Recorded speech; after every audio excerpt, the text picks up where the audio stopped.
Ready to move in premium triplex villas at Kollur APR projects. ప్రపంచ యాత్రికుడు Anvesh Cambodia దేశాన్ని తన ఛానల్లో చూపిస్తే మనం తెగ సంబరపడ్డాం. కానీ అక్కడ మన ఇండియన్స్ 5000 మంది బానిసలుగా బతుకుతున్నారని మీకు తెలుసా? అన్వేష్ చెప్పినంత గొప్పగా లేదు ఆ దేశం. ప్రపంచ సైబర్ మోసగాళ్లకు అడ్డగా మారిపోయింది. కంబోడియా నుంచి వాళ్ళు మోసం చేస్తున్నది కూడా ఎవరినో తెలుసా? మన ఇండియన్స్నే. అసలు ఏం జరిగిందో మీరే చూడండి.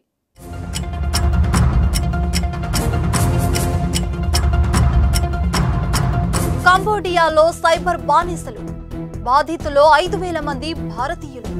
సైబర్ నేరాలు చేయటమే ఉద్యోగం. ఎదురు తిరిగితే కరెంటు షాక్. 6 నెలల్లో 500 కోట్ల దోపిడీ. ఉద్యోగం పేరుతో భారతీయ యువతను కంబోడియాకు తీసుకెళ్తున్న ముఠా వారిని ఆ దేశంలో సైబర్ నేరస్తులుగా మారుస్తుంది. కంబోడియాను అడ్డాగా మార్చుకున్న కొన్ని ముఠాలు ఉద్యోగం కోసం వచ్చిన భారతీయులను కూర్చోబెట్టి ఇండియాకు ఫోన్లు చేయించి ఇక్కడి ప్రజల్ని దోచుకుంటుంది. కంబోడియాలో ఉన్న సైబర్ ముఠాలు ఇండియాలో కొందరు ఏజెంట్లను పెట్టుకున్నాయి. విదేశాల్లో ఉద్యోగం కోసం ప్రయత్నించే వారిని టార్గెట్ చేసి కంబోడియాకు రప్పిస్తున్నాయి. వీళ్ళ మాటలు నమ్మి వెళ్లిన వారిని పాస్పోర్ట్, వీసా డాక్యుమెంట్లు లాక్కుని అక్కడి వారి డెన్లలో బంధిస్తున్నారు. ఫేస్బుక్ లో ఉన్న ఇండియన్స్ తో ఫేక్ చాట్ చేయించి వారి దగ్గర డబ్బులు దోచుకోవాలని ఒత్తిడి చేస్తున్నాయి. ఇలా కంబోడియా ముఠాల చేతిలో చిక్కిన వారు ఇప్పుడు 5000 మంది ఇండియన్స్ ఉన్నారు. కంబోడియా కేంద్రంగా సైబర్ నేరాలకు పాల్పడే ముఠాలన్నీ చైనా వాళ్ళవే. ఫేస్బుక్, వాట్సాప్, ఇన్స్టాగ్రామ్ ఇలా అన్ని సోషల్ మీడియా ప్లాట్ఫామ్స్ లో అమ్మాయిల ఫోటోలతో ఫేక్ ప్రొఫైల్స్ క్రియేట్ చేస్తారు. వాటి ద్వారా అమాయకులకు వలవేసి ఆ తర్వాత బ్లాక్ మెయిల్ చేస్తారు. ఇలా గడిచిన 6 నెలల్లో ఒక్క ఇండియా నుంచే 500 కోట్లు కొట్టేశారు. ఒడిశాకు చెందిన ఓ కేంద్ర ప్రభుత్వ ఉద్యోగి నుంచి 67 లక్షలు దోచుకున్న సంఘటనతో ఈ మొత్తం గుట్టురట్టయింది.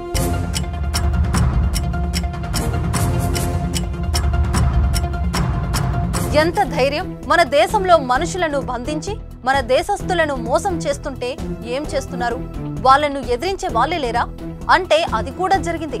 ఎవరైనా ఈ సైబర్ ముఠాలను ఎదిరించినా, వారిపైన ఫిర్యాదు చేసినా వాళ్ళకి ఇక నరకమే. ఉద్యోగంలో చేరిన రోజే పాస్పోర్ట్ లాగేసుకుంటారు. ఆ తర్వాత వాళ్ళ తడాకా చూపిస్తారు.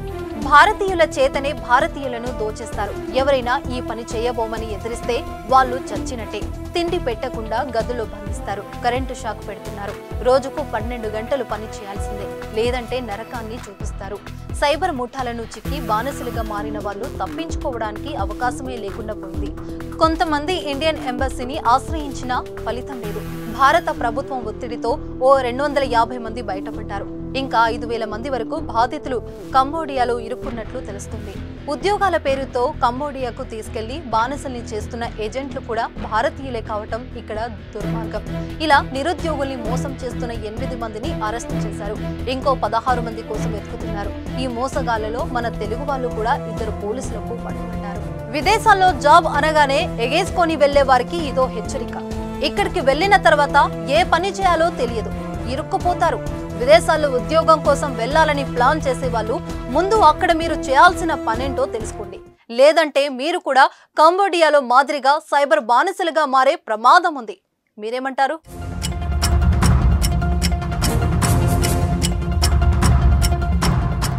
సుమన్ టీవీలో మీ పర్సనల్ అండ్ బిజినెస్ ప్రమోషన్స్ కోసం కింది నెంబర్కి కాంటాక్ట్ చేయండి.